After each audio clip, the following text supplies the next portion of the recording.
코스피 7,384, 그리고 비트코인 10만 3천 달러, 다우지수 4만 9천.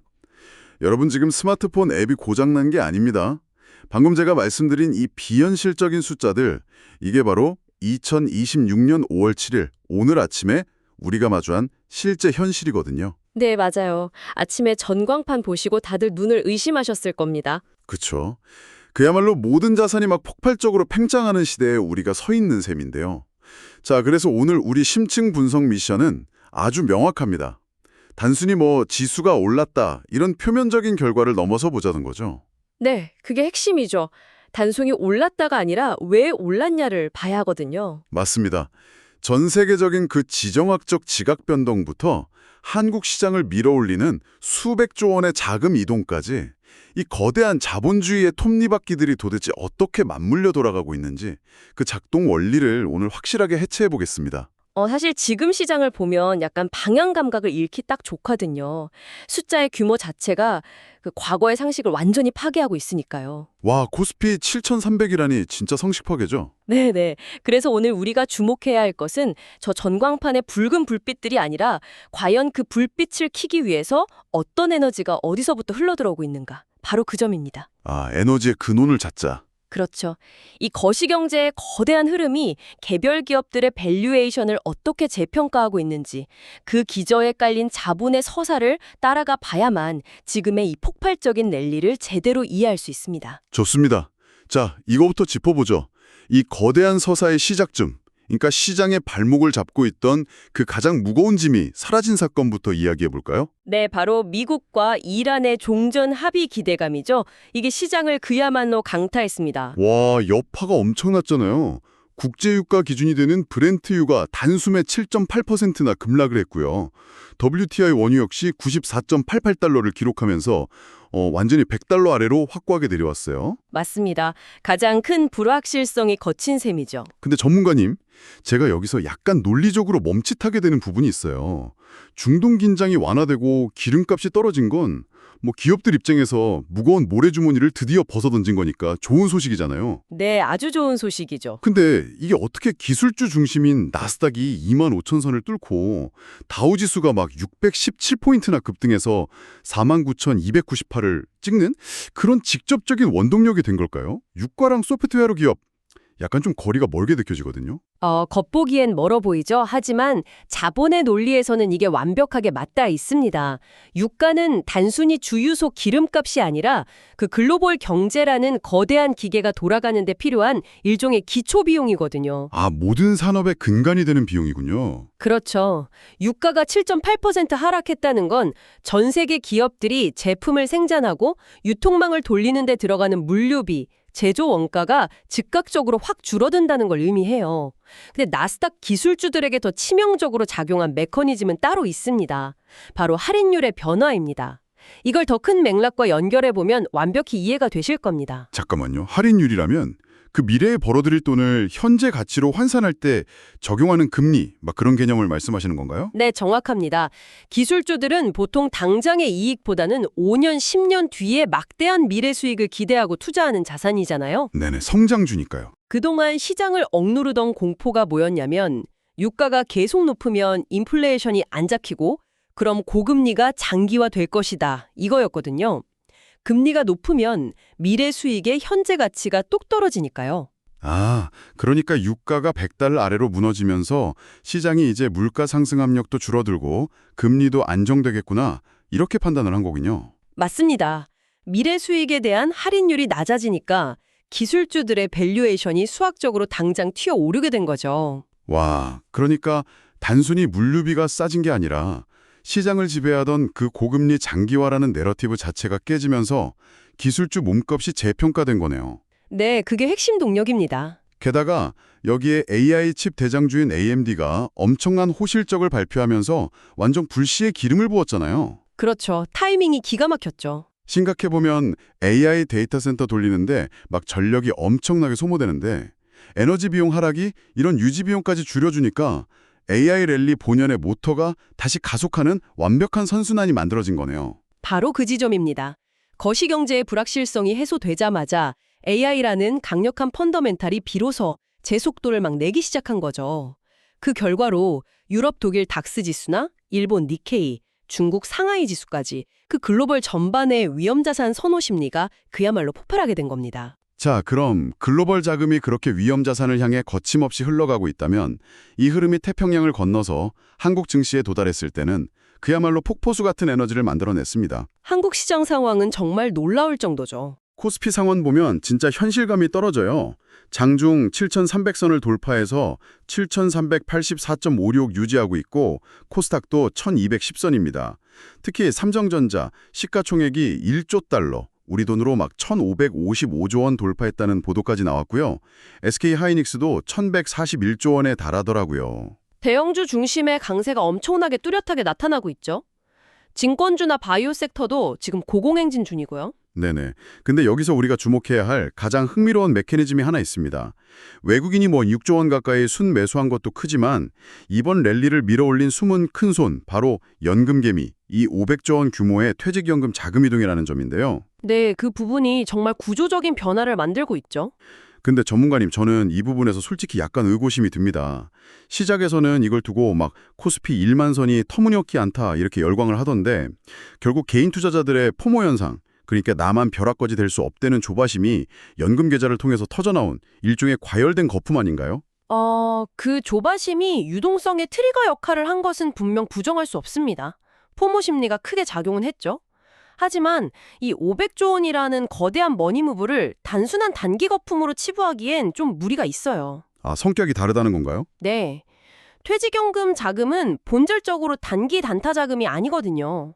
길게는 수십 년을 묶어두는 초장기 자본입니다. 이 막대한 자금이 기존의 안전한 예적금이나 채권에만 있다가 증권주나 우량주로 이동했다는 건 한국 증시 밑바닥에 이전에 없던 아주 거대한 콘크리트 지지선이 깔렸다는 뜻이에요. 아, 시장의 중력 자체가 달라졌다. 그러니까 냄비처럼 쉽게 끓고 식는 돈이 아니라 시장에 한번 들어오면 웬만해서는 안 빠져나가고 장기 펀더멘탈을 바꿔버리는 효과가 있다는 거네요. 맞습니다. 그래서 증권가나 펀드 매니저들이 이 연금 자금을 스마트 롱머니라고 부르는 거거든요. 하지만 방금 진행자님이 제기하신 그 의구심, 그건 매우 유효합니다. 아, 1만 선은 아직 무리다. 콘크리트 바닥이 튼튼해졌다고 해서 그 위에 지은 집의 가치가 무한정 올라가는 건 아니잖아요. 외국인의 6조 원 순매수는 철저하게 이익을 좇는 자금이고요. 삼성전자나 하이닉스, 시가총액이 1조 달러를 유지하려면 결국 이들의 실제 실적, 즉 펀더멘털의 연속성이 계속 받쳐줘야 합니다. 그래서 수급 논리만으로 흥분하기보다는 변동성 관리가 꼭 필요한 시점이죠. 네, 수급이 펀더멘털을 앞질러간 상황이니까 과열을 경계해야 한다는 말씀이시군요. 자, 여기서 진짜 흥미로운 점은요. 논리를 한 단계 더 확장해보면 더 기이한 현상이 보인다는 겁니다. 어떤 부분 말씀하시는 거죠? 주식시장이 이렇게 축제 분위기면 모든 자금이 위험 자산으로만 몰려야 정상이잖아요. 그런데 현재 FICC 시장, 그러니까 채권이나 외환, 원자재 시장을 보면 완전히 상반된 기이한 모순이 벌어지고 있어요. 아, 안전자산 쪽 움직임 말씀이시군요. 네, 안전자산 끝판왕인 금 가격이 18달러나 올라서 역사상 처음으로 6,000달러 선 갱신했죠. 게다가 비트코인마저 1240달러 급등해서 10만 3천 달러를 돌파했어요. 블락록이나 나스닥 같은 거대 기관들이 막 RWA, 이 실물자산 토큰화 시장에 돈을 쏟아부으면서 유동성이 엄청 몰리고 있고요. 네, 지금 디지털 자산과 안전자산이 동반 상승 중이죠. 그러니까요. 지금 시장은 가장 화려한 파티를 즐기면서도 속으로는 구명조끼를 꽉 껴입고 있는 셈이거든요.